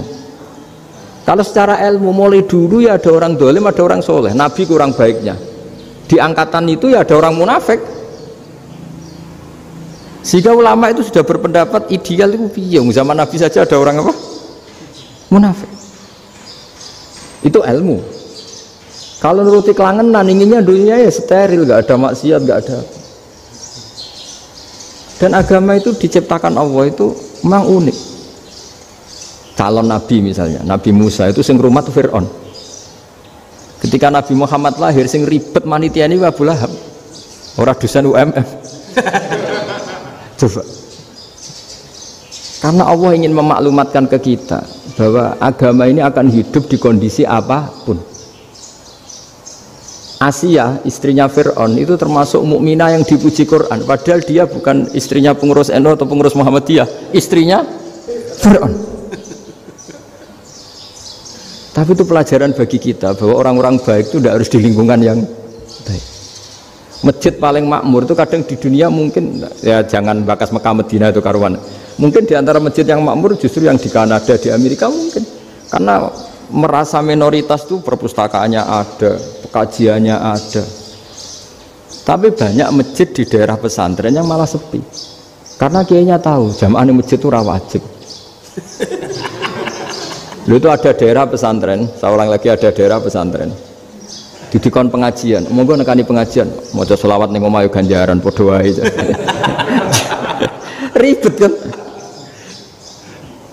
Mau dibantah itu benar, mau dibiarin ngerusak tatanan.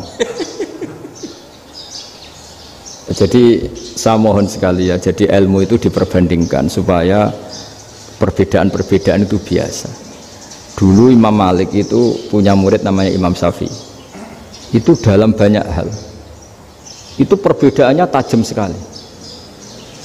Ya saya ulang lagi, dalam banyak hal itu perbedaannya tajam sekali. Misalnya begini, ini terakhir percontohan saya fikih, nanti dikaji sendiri. Ada seorang A'rabi, Ja'a A'rabiyun, ini di hadis sahih diulang-ulang di semua Al-Kutubus Sittah ada peristiwa ini. Ja'a A'rabiyun ila Rasulillah sallallahu alaihi wasallam faqala ya Rasulullah ahlaktu. Qala wa ma ahlakaka? Qal wa qatu imraati fi nahari Ramadan. Ya Rasulullah, saya ini orang yang rusak. Kenapa? Saya ini hubungan intim sama istri saya ketika masih siang Ramadan. Singkat cerita, orang ini dihukum berat sama Nabi. Hukumannya adalah karena dia membatalkan puasa ketika dengan hubungan intim. Sama Nabi dihukum, kamu harus merdekakan budak. Wah, tidak mampu ya Rasulullah, saya tidak punya budak. Jadi ini bukti bahwa agama ini sangat sosial, sehingga sebagian kafaroh harus memerdekakan budak. Kamu kalau gitu puasa 2 bulan, yang baru puasa 2 hari aja kecelakaan, malah disuruh puasa 2 bulan. Ya sudah, kamu ngasih makan 60 orang miskin, saya ini orang paling miskin. Kok ini jadi sudah miskin, agak hiper lah orang ini, memposo-poso kok gitu. Itu kata ulama, kalau orang Jawa gak mungkin, makanannya tempe mendoan, gak mungkin itu.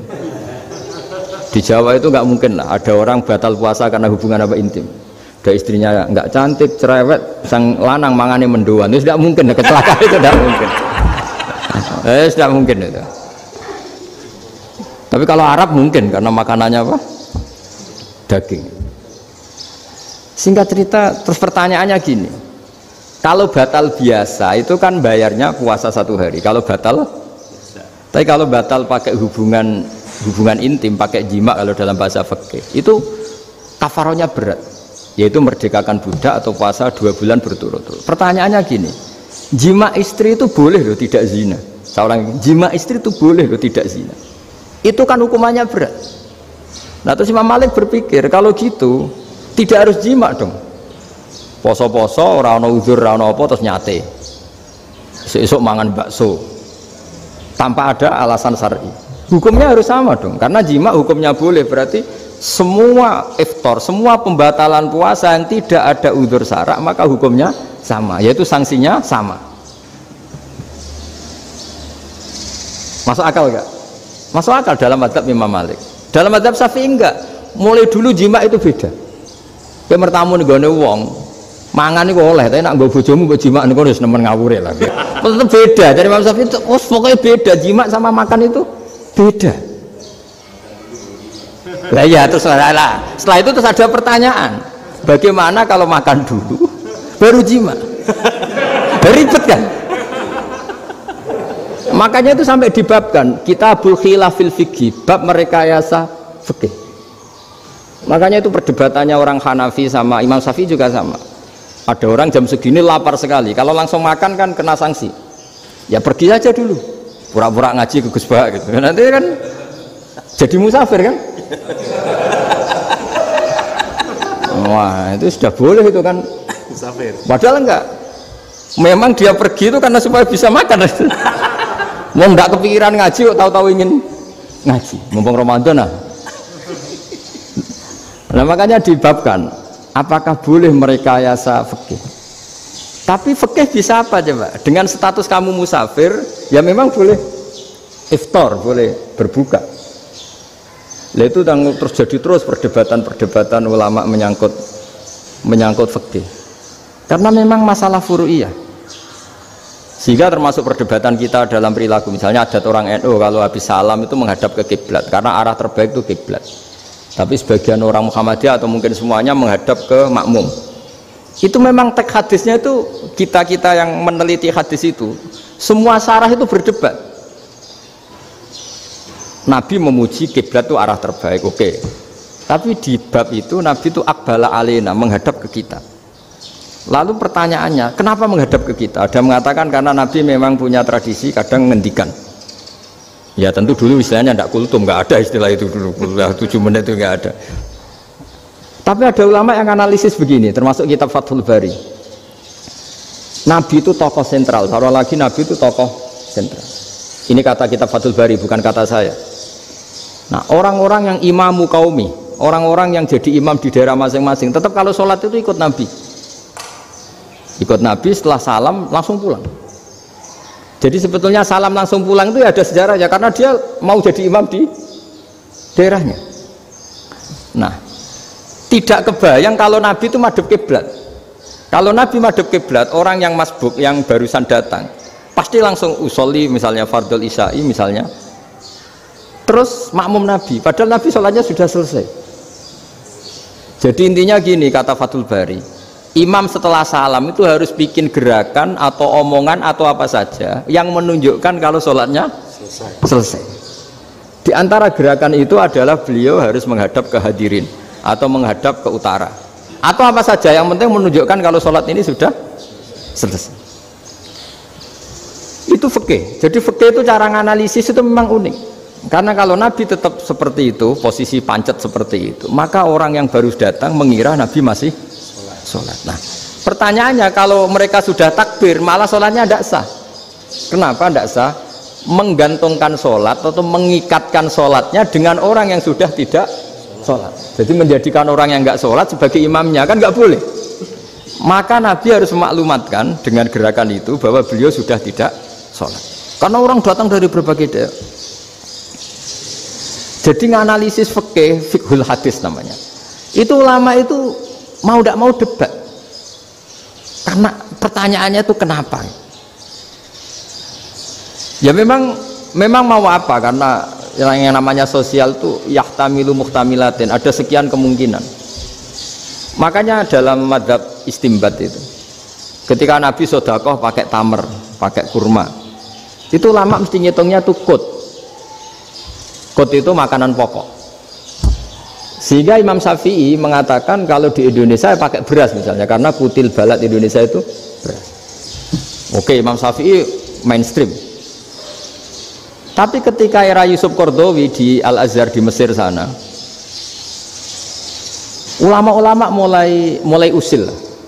Sama sih ingat Mbah Mun sering gejlokan, lah iya petani gabah, petani padi wis melarat wajib zakat.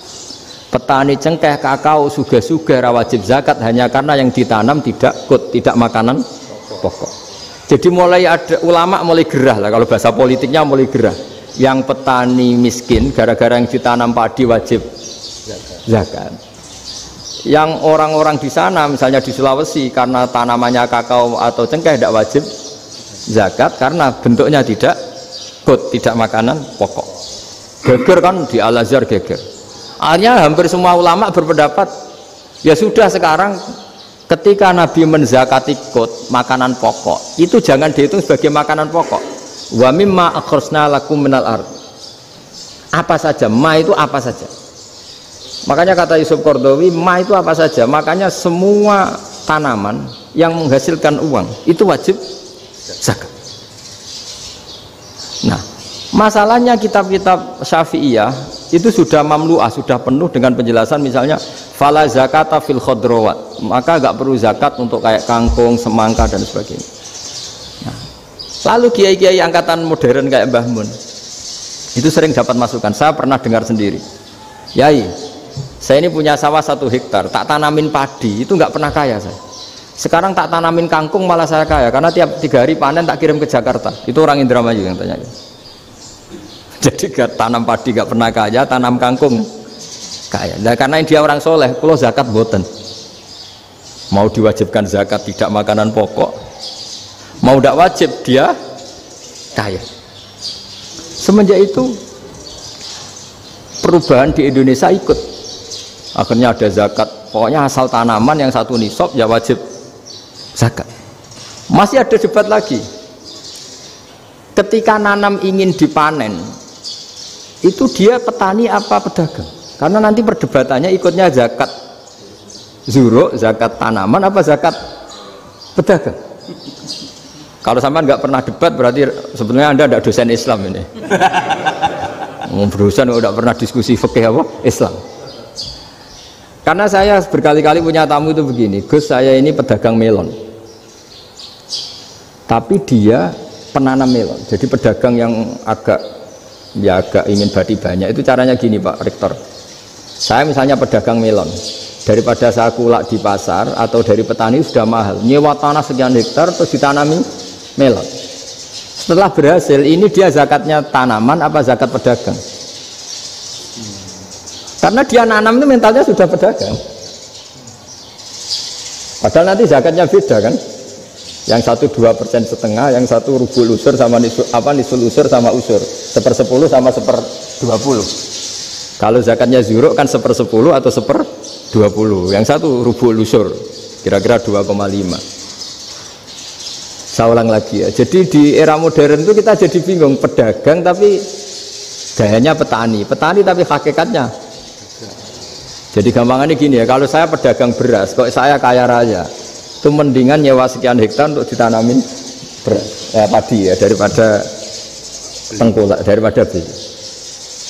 Akhirnya perdebatannya, ini zakatnya pakai apa? Misalnya tebu, misalnya petani tebu. Oh jelas kalau jual nanam tebu itu ingin dijual. Masa apa tiga es tebu berhektar-hektar? Lah kira-kira kalau menurut jenengan ini zakatnya zakat apa? Tijarah apa zakat tanaman? Mentalnya tijarah, mentalnya pedagang. Nah ini saya hanya mau cerita. Khilaf, kadang-kadang orang angen-angen. Khilaf itu nggak mungkin enggak. Ya sama seperti NU dan Muhammadiyah selalu khilaf awal Ramadan. Itu memang nggak bisa nggak khilaf. Misalnya begini, saya beri contoh ya. Karena kadang yang khilaf juga nggak pernah belajar. Lucu kan? Tak beri contoh ya. 2001 itu abad keberapa coba? Tahun 2001. Abad 21 abad 20? Abad 21. Jadi meskipun terpaut 1 tahun, padahal abad itu 100 tahun. Nah, pikirannya orang-orang Muhammadiyah seperti itu. Hilal kalau sudah melewati garis ufuk, meskipun setengah derajat atau 1 derajat itu sudah ikut bulan berikutnya, sehingga ya sudah meskipun sekian derajat sudah dianggap Ramadan. Nah pikirannya orang NU enggak, harus ru'yah bil fi'li. Itu sebetulnya lagi-lagi sebenarnya tidak masalah NU dan Muhammadiyah, itu di kitab-kitab ya seperti itu. Kita ini enggak biasa goblok ya, artinya kita yang keluarga kiai tahunya kunut mazhab Hanafi, tidak kunut mazhab Syafi'i, tapi tahu-tahu ini mazhab NU, ini mazhab itu. Aneh itu menurut kita ini anggap apa? Mana ada Muhammadiyah jadi mustahid, mana ada NU jadi mustahid. Jadi sebetulnya orang tahu semua lah, kalau Abu Hanifah itu tidak kunut, Imam Syafi'i itu kunut. Imam Syafi'i pernah main di masjidnya Abu Hanifah ya tidak kunut, ditanya kenapa tidak kunut, jenengan itu presiden kunut, tidak sanggup mati Abu Hanifah, dulu biasa aja. Sekarang geger ya karena tidak punya kegiatan. Sebenarnya itu tidak masalah, mulai dulu biasa. Saat teruskan ya. Nah, menurut mayoritas ulama nunggu ru'yah bil fi'li. Ru'yah bil fi'li itu gini. Mata telanjang bisa melihat, karena agama ini menggantungkan perintah itu sama melihat. Kalau kamu tidak melihat itu bagaimana kena hukum? Ibarat gini, Pak Rektor datang ke rumah saya, tapi saya nggak tahu, kena nggak saya hukum harus menghormati? Dia datang nggak sembunyi-sembunyi. Saya kena hukum harus menghormati ya kalau melihat, kalau enggak ya enggak. Tapi Pak Rektor tetap bilang Loh, tapi saya hakikatnya datang, jadi saya datang itu. Itu kan ribet. Akhirnya ya sudah, itu nggak ada khilaf sampai mati ada khilaf karena yang satu menggantungkan hukum itu digantungkan sama tahu. Kalau tidak tahu ya, misalnya baju saya ini hakikatnya ada najis, pas sholat saya tidak tahu, sholat saya sah apa tidak? Sah, karena hakikatnya ya memang saya tidak tahu, tapi hakikatnya ada najis apa tidak? Ada. Ya sudah, itu sama-sama masuk akal. Ada lagi khilaf yang senam otak. Fasyamu salasati ayamin fil haji wa sab'atin idza raja'tum. Singkat cerita ada satu pelanggaran haji yang kata Allah kafarohnya itu puasa 3 hari sama 7 ketika kamu pulang, idza raja'tum, ketika kamu pulang. Dalam mazhab Syafi'i yang namanya pulang itu yang haji sudah sampai rumah. Di mana-mana pulang itu ya sampai rumah. Dalam mazhab Abu Hanifah enggak, ketika orang sudah balik kanan dari Arab Saudi, dari Mekah, ya namanya sudah pulang. Misalnya gini, ini Pak Rektor pamit saya, Pak Haris. Gus, Pak Haris mana? Ya sudah pulang kata saya, padahal sampai pandangan sampai depan. Tapi bagi keluarganya belum pulang. Lah lalu idza raja'tum ketika pulang itu bahasanya siapa? Bahasa istrinya apa bahasa yang ditamoni? Kamu ditamoni orang, terus tamunya mana? Sudah pulang. Tapi tanyakan istrinya, belum pulang. Khilaf-khilaf gini kok jadi geger itu kan goblok banget maksud saya itu. Jadi biasa, gini itu biasa. Jadi ya karena memang ini bukan masalah akidah, ini masalah furu'iyah, masalah fikih itu masalah furu'iyah. Mau tidak mau harus beda. Misalnya di sholat juga gitu. Wa ayu qu'udin qu'adal musolli sokhat sholatu. Duduk dengan gaya apapun itu sholatnya sah. Sehingga sampean kalau haji atau umroh, orang Arab itu jenenge duduk ngenak awak di kursi. Duduk sopan ya hanya orang Indonesia loh. Kalau sholat tuh masih duduk ala orang tahiyat. Kalau sampean di Mekah, duduknya pakai apa coba? Kursi ya? Oh enak sholat duduk. Karena memang takbirnya di fikih dengan duduk gaya apa saja sah. Makanya sengenak awak duduk di kursi. Ribet kan? Mau tidak disahkan itu namanya duduk. Mau disahkan masa iya subhana Allah kok duduk santai-santai gitu. Tapi mau apa? Ini fikih. Ya saya ulang lagi ini fikih. Fikih itu ya sudah ini fikih. Makanya kalau ulama berdebat misalnya Abu Hanifah berpendapat sholat itu wajib baca Fatihah apa asal Quran. Dalam mainstreamnya ya Fatihah karena la sholat liman lam yaqra bi Fatihatil kitab. Tapi cara Abu Hanifah enggak. Faqra'u ma tayassara minal Qur'an, bacalah apa saja yang mudah bagi kamu, asal itu Quran. Sementing gak gending Jawa, gak nyanyi lah gitu. Ya sudah mau apa coba? Jadi ya susah memang kalau fikih itu ya sudah seperti itu. Ada lagi yang masih ekstrim misalnya. Yang namanya menyembelih hewan itu gimana coba? Dari hidup ke mati, apa pasti mati disembelih? Cara mazhab Imam Syafi'i yang namanya menyembelih itu penyembelian harus menjadi sebab kematian. Itu yang sah. Karena lagi penyembelian menjadi sebab kematian yang syar'i. Sehingga beliau mensyaratkan hewan yang disembelih ini masih punya hayatun mustaqirrah, punya kehidupan yang normal. Sehingga kalau nggak disembelih ya hidup. Sehingga kalau ada hewan ketabrak truk kejet-kejet mesti mati ini buat sembelih. Itu nggak sah karena nggak usah disembelih ya wes mati kan. Karena ini hanya nunggu koordinasi Israel kan, dia kejet-kejet itu kan prosedur itu. Tapi tidak disembelih pun mati. Tapi cara mazhab Malik enggak. Pokoknya anggere jek duwe nyawa jenenge kewan urip. Dengan kamu sembelih berarti matine mergo mbok sembelih. Meskipun nanti ya enggak usah disembelih ya mati. Coba hitung secara ilmu matematika. Kalau enggak disembelih hidupnya 5 menit. Gara-gara kamu sembelih hidupnya langsung mati. Terus dia matinya, cara di persidangan matinya disebabkan apa? Disebabkan disembelih apa kecelakaan? Loh, ya debat toh kamu. Sama-sama UMM aja debat. Kalau yang kecelakaan disembelih.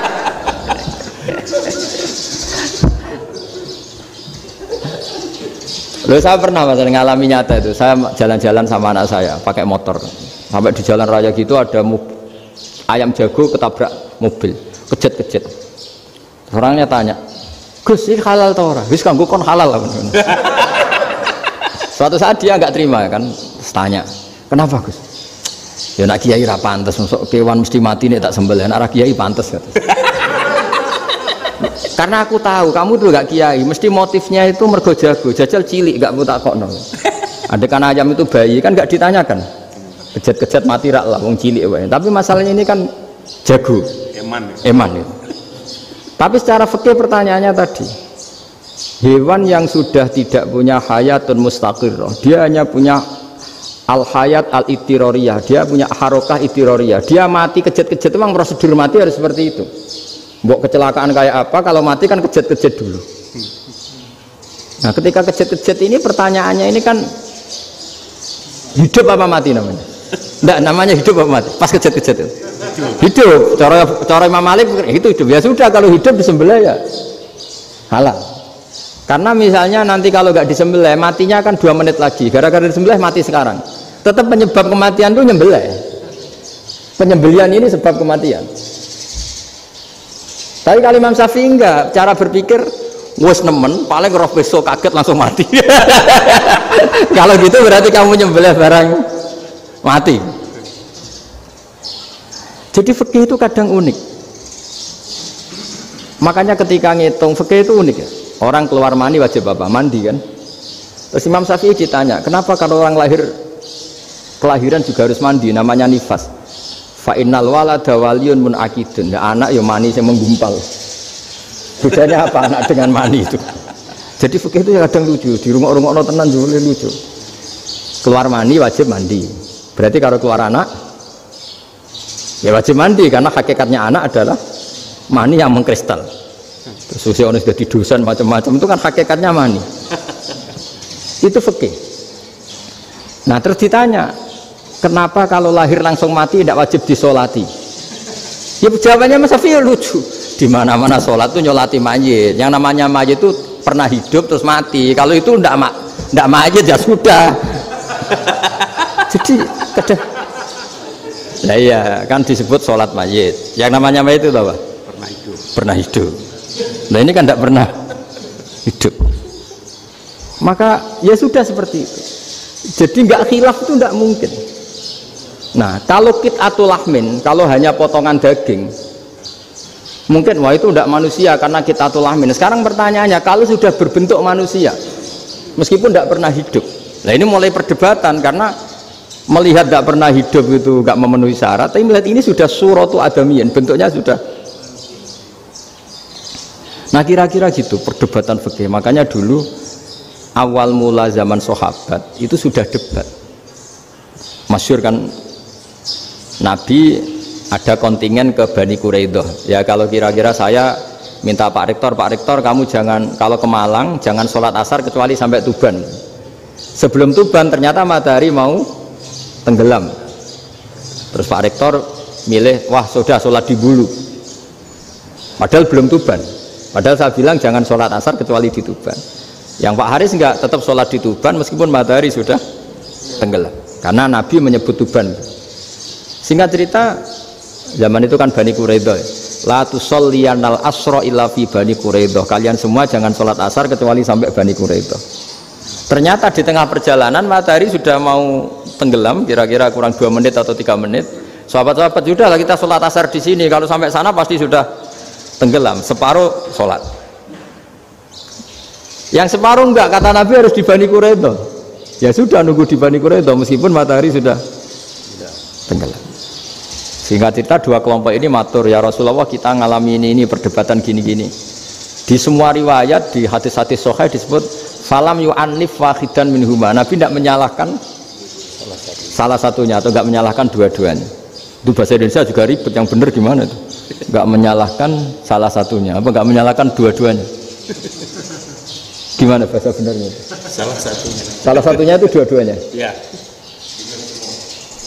Enggak, kalau bahasa Indonesia tidak menyalahkan Kedua-duanya. Kedua-duanya apa salah satunya yang benar? Kedua-duanya. Kedua-duanya. Bahasa Indonesia itu ya kadang ruwet ya. Orang pinter kayak Pak Habibie itu namanya ya orang luar biasa. Nanti sekolahnya orang-orang idiot itu ya sekolahan luar biasa. Orang pinter banget bahasa Indonesianya ya luar biasa. Kalau sekolah untuk orang-orang yang idiot juga luar biasa. Jadi kalau dipuji luar biasa itu gak jelas ini luar biasa ya. Gak jelas kadang bahasa kita ini kadang ya gak jelas. Nah itu gak menyalahkan dua-duanya apa salah satunya?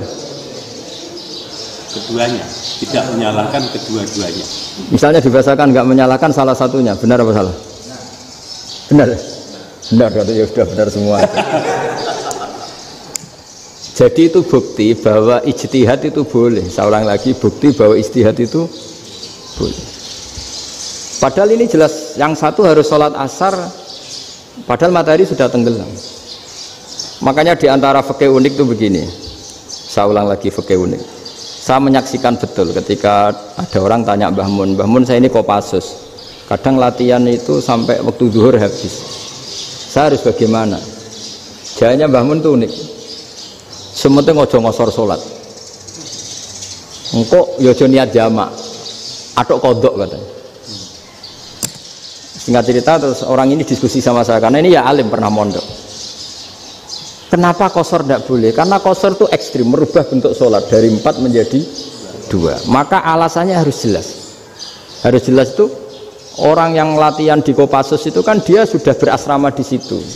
Berarti dia sudah tidak musafir karena asramanya di situ, sudah mukim. Kalau dia kosor itu merubah bentuk sholat dari 4 menjadi 2. Merubah itu ekstrim. Tapi kalau dia qadha itu hanya mengakhirkan sholat dari waktunya. Kira-kira kalau kamu jadi malaikat ekstrim mana? Merubah sama menunda? Ekstrim merubah kan? Karena 4 menjadi 2. Terus ojo jamak takdim tapi jamak takhir. Itu juga penting. Bagi pengkaji fikih itu penting. Kalau jamak takhir itu salah-salah sidik ora pati popo. Kenapa? Kan mirip duhur qadha. Kalau jamak takhir kan tapi kalau jamak takdim asar kok di waktu duhur ekstrim mana? Perubahan takhir sama takdim itu ekstrim mana? Ekstrim takdim karena melakukan sesuatu belum waktunya. Belum waktunya. Jadi itu memang ya memang tadi kajian-kajian fikih itu memang unik. Karena bagi ahlinya, saya ulang lagi tapi ini saya ulang lagi bagi ahlinya. Makanya ketika Nabi menjamak sholat ketika nusuk, ketika haji itu kata Imam Syafi'i lis safar. Karena Nabi pergi jauh karena rumahnya Madinah. Tapi resikonya fatwa itu adalah orang Mekah nggak boleh jamak karena kawasannya nggak sampai 90 kilo lah kalau sekarang mungkin. Tapi kalau tahu Imam Malik nggak, jalin nusuk sehingga orang Mekah pun yang haji ya boleh jamak karena alasan jamaknya karena nusuk, karena haji bukan karena jarak. Terus diteruskan lagi. Kalau karena pergi boleh jamak, memangnya pergi itu kenapa? Karena repot. Nah itu masalah kan masyakoh. Nah, terus mulai ada orang-orang yang ngawur kan resepsi jamak ribet. Wes resepsi duit utangan kan capek. Wah itu sudah jamak. Ribet kan. Jadi kalau sudah illatul hukmi itu sudah mesti bikin masalah. Kalau sudah illatul hukmi itu pasti bikin masalah. Nah, pertanyaannya jamak itu masih gampang karena bentuknya sholat masih 4. Yang ekstrim kalau qasar karena bentuk sholat 4 menjadi 2. Maka kata Mbah Mun pesennya nak kue ra mesti bener jika alasan itu tidak mesti benarnya. Pokoknya sementing tidak qasar katanya. Juga tidak jamak takdim karena qasar ini kan merubah bentuk sholat kan ekstrim. Jamak takdim juga ekstrim karena mendahulukan sholat sebelum waktunya. Kalau jamak takhir kan biasa, kalaupun salah kan mirip kodok. Ya mirip kodok biasa kan. Nah ini saya cerita, jadi fikih itu bagi ahlinya itu memang punya konsekuensi yang seperti itu. Makanya pertanyaannya misalnya Bagaimana hukumnya penyembelihan lewat mesin? Ya ribet kan. Bagaimana nyembelih dari apa ini? Belakang. Saya baca di kitab-kitab nyembelih dari belakang itu ya hukumnya tetap boleh asal apa itu hulkum dan mari itu terpotong. Tapi pertanyaannya, jangan-jangan ayamnya sudah kaget dulu karena uratnya ini. Makanya perlu ditanya ahli medis, setelah uratnya tercabut ini jangan-jangan sudah berstatus mati. Kan potensi ketika dipotong dari sini, potensi sudah berstatus mati. Makanya, nah kalau misalnya menyembelih dengan dibocok, itu langsung mati gimana? Itu tetap ada dokhtoh, kalau dalam bahasa fikih dokhtoh. Dia terkaget, begitu, ada dokhtoh karena nggak bisa bernafas terus mati. Berarti kelangsungannya bangkai. Jadi orang yang pengkaji fikih itu ya seperti itu, memang itu yang ditekuni. Tapi kita sebagai orang awam ya tadi, nak sing kecelakaan itu wedhus, tak ayam jago ngeman, tapi nak pitik cilik ikhlas.